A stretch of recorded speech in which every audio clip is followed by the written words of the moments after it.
Hey there, welcome or welcome back to the channel. I'm DGW, and in today's video I want to help you to get started in Hell Let Loose. But before going into the video, I do want to ask you to help the channel out a bit. Leave a like on this video. If there's anything you want to ask, anything you want to point out, any suggestions that you might have, just drop them in the comments below and I'll get back to you as soon as I can. And of course, remember to subscribe to the channel if you haven't already. With that out of the way, let's get started. The first thing you'll have to do is select the role you want to play at. If you're joining a squad, the best thing you can do is actually ask that squad if there's a specific need that they have. Maybe they need a support guy to drop supplies, maybe they need an engineer to build nodes, maybe they're getting hammered by tanks and they could really do with an AT. It's understandable that you don't have any experience with any of these roles if you're just getting started or very little. Don't hesitate to point that out, and most of the guys on the battlefield will be more than willing to help you, or maybe pick that role up so you can choose something else. If they do not have a certain need at that point, or maybe unfortunately are not as responsive as you might hope, it is important for your own experience as well as for the team's experience that you pick the right role. If you're brand new to the game or have practically no experience, it is important that you stay away from any kind of leadership roles. You'll have a full squad plus all the squad leaders from other teams and the commander talking to you, and you're gonna get overwhelmed really quickly. The best thing you can do is play a non-demanding role, something like a rifleman, assault, automatic rifleman, machine gunner or medic. The last option that could be helpful to your team but also is a good starting role is the role of support. This allows you to drop supplies if need be, with which you can really help your team out building garrisons and maybe some other stuff. On screen I've got a list which shows you all the available roles and which ones you should take and which ones is probably best to stay away from until you have a bit more experience in the game. Okay then, you selected a role and now it's time to spawn into the game. To do this you've got 3 basic options and maybe a 4th if the commander issues a airhead. The first option is the HQ spawns. The HQ spawns are kind of like garrisons placed all the way back at the map in a safe position. Spawning in here will not take any longer than 10 seconds. The downside of spawning there is it's generally a long walk towards the battle. Luckily there is transport trucks available most of the time, either you yourself can drive or you can hop on board if somebody else is. HQ sectors generally never get overrun unless the enemy is really battling the last point of your territory. The next standard spawn options are garrisons. Garrisons can be placed by the commander and squad leaders from infantry or recon squads. Each team can build a maximum of 8 garrisons, which can be placed in both friendly territory as well as the first 2 blocks upwards in enemy territory. Garrisons have to be placed 200 meters apart. In friendly territory, garrisons cost 50 supplies to build, in enemy territory they cost 100 supplies. This means a support player can drop a crate and a garrison can be built within friendly territory, but in enemy territory you will need either a supply drop, a supply truck with a crate, or 2 support players to drop their supplies. Garrisons are essential because the entire team can spawn on them. This is where they differ from the third and final standard option of spawning, the outpost or OP. OPs can only be spawned upon by the squad that has placed it. As location goes, they can be placed in the same location as garrisons, so within friendly territory or 2 blocks upwards in enemy territory. There is no supply cost, so they are free to build. However, there is a 2-minute wait period after one gets built, so you can only refresh your OP or replace your OP if it is down or you need a new one every 2 minutes after placing one. Both garrisons as well as OPs have a radar function. If an enemy is within 50 meters, this goes for friendly territory only, the garrison and OP will light up. This kind of gives you a warning where the enemy roughly is on the map, even if there is nobody with eyes on. Don't ignore those warning signals because you can get overrun really quickly in this game. When it comes to enemy territory, garrisons will be overrun as soon as an enemy gets within 100 meters. This means you cannot spawn on that garrison. OPs however will remain the same as they do in friendly territory, lighting up as an enemy is within 50 meters. This brings us to the airhead. The airhead is an ability only the commander has. The airhead is essentially a mobile garrison. It can be placed in the same locations as garrisons and OPs, but takes more time to set up and is only available for 2 minutes.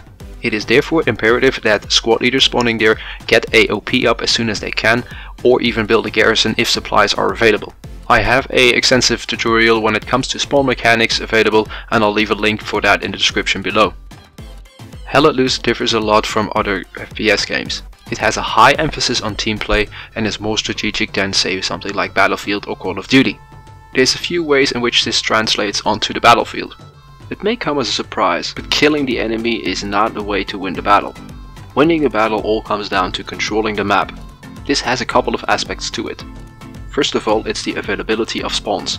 Every team can build up to 8 garrisons, so if you place those strategically, you will have multiple access points towards the points you need to defend as well as attack. One on a defended strong point or close by it, with 2, maybe 3 backup garrisons, so that if that one gets overrun, you do have other options available. Then have 2, maybe 3 attacking garrisons towards the enemy positions, so you can have multiple angles of attack. And last, if you're able to, get garrisons up in enemy territory as well, which give you even more options to flank the enemy. The second aspect of map control is disabling enemy spawns. As much as your team relies on access to the area, so does the enemy. If you take away their spawn options or at least heavily reduce those, they will not be able to get into a certain area quickly.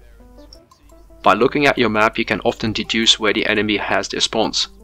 Generally speaking, they will be running from the spawn point in a relatively straight line towards the point they want to attack, or defend for that matter. Make sure you ping the position or mark it if you're a squad leader before actually moving towards it. If your endeavor to take it down is done and successful, at least other guys know where it is. Destroying enemy spawns is as follows. For garrisons there is a couple of options. First is to move towards it and hold F until it disappears. Another option is to have a direct hit with an AT gun, AT rocket, a tank shell, or a direct hit from artillery or bombing run. The same rules actually apply to airheads as well. As it comes to OPs, it's a lot easier. Just walk by it and it will automatically disappear, and any kind of explosion in its direct vicinity will actually destroy it. To be able to gain control, you first need to know what's going on. Your map is your primary tool for this. It shows you where friendlies are moving, it shows you where they are dying, they disappear from the map, and markers and pings will tell you what's going on in certain locations. Recon planes or recon pictures taken by recon tanks are only visible to squad leaders and command. It is thus very important that they mark things they see on recon and also tell you what's going on, preferably by voice chat, but even written chat is better than no communication at all. That brings me to one of the most important aspects of this game. Please have a microphone available.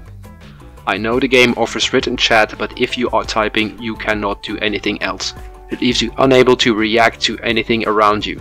Voice chat has 3 options. The V key allows you to talk to anybody in your direct area from your team. C allows you to talk to your squad. And X, only available for squad leaders and command, allows them to talk to each other. When it comes to written chat, L is squad chat and K is team chat.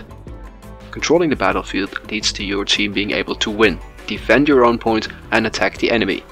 I've got an extensive tutorial on how to win in Hell Let Loose, again linked below, but I will run through the basics. Hell Let Loose offers 2 game modes, Warfare and Offensive. Most of the games that you will play are on Warfare for now. In future updates of Hell Let Loose, that aspect might change, as will many others of this game. In Warfare, your battle is over 5 strongholds. The stronghold is the black circle on the map, but the area of influence expands to the 4 blocks surrounding it.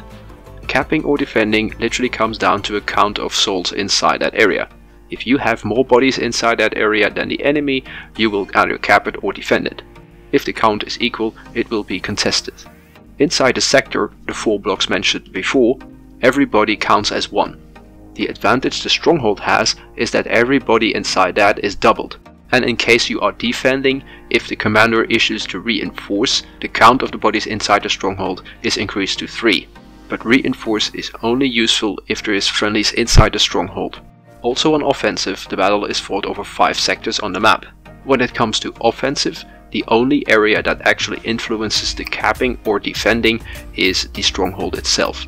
The surrounding sector has no influence on the body count. The reinforce ability of the commander now doubles the count of the defending party instead of tripling it. Still, controlling the area around the stronghold is vital to be able to deny the enemy access to the area. Otherwise you're gonna get pushed back into the stronghold, and if the garrison or OPs are lost, you will lose all ability to respawn. Capping in Warfare takes 2 minutes, in Offensive it takes 1 minute. Those are set speeds and only interrupted by either a contested or losing status. One of the last important aspects of this game is doing the job that needs to be done. If something isn't done, you are as much to blame as the next guy. For instance, if the team needs resources, it needs nodes to be built. Make sure you or somebody else switches to engineer and gets those nodes up. If nobody does, the team's gonna be left without resources and the commander has no abilities. The same goes for redeploying. If your squad leader asks you to redeploy, do it as soon as you can, or you have to have a really good reason not to. For instance, if you're taking down enemy spawns or enemy nodes, that's an okay reason not to redeploy at that moment, but there's no reason for you not to redeploy 10 seconds after. Taking potshots at enemies is not a reason not to redeploy. Killing in this game is not as important as you think. Learn how to be an engineer and earn tons of XP and really help the team out. Also make sure you check out the other tutorials on Hell Let Loose via the playlist on screen. And last but not least, remember to like and subscribe. And with all that, all that remains is to thank you for watching, and I'll see you in the next one.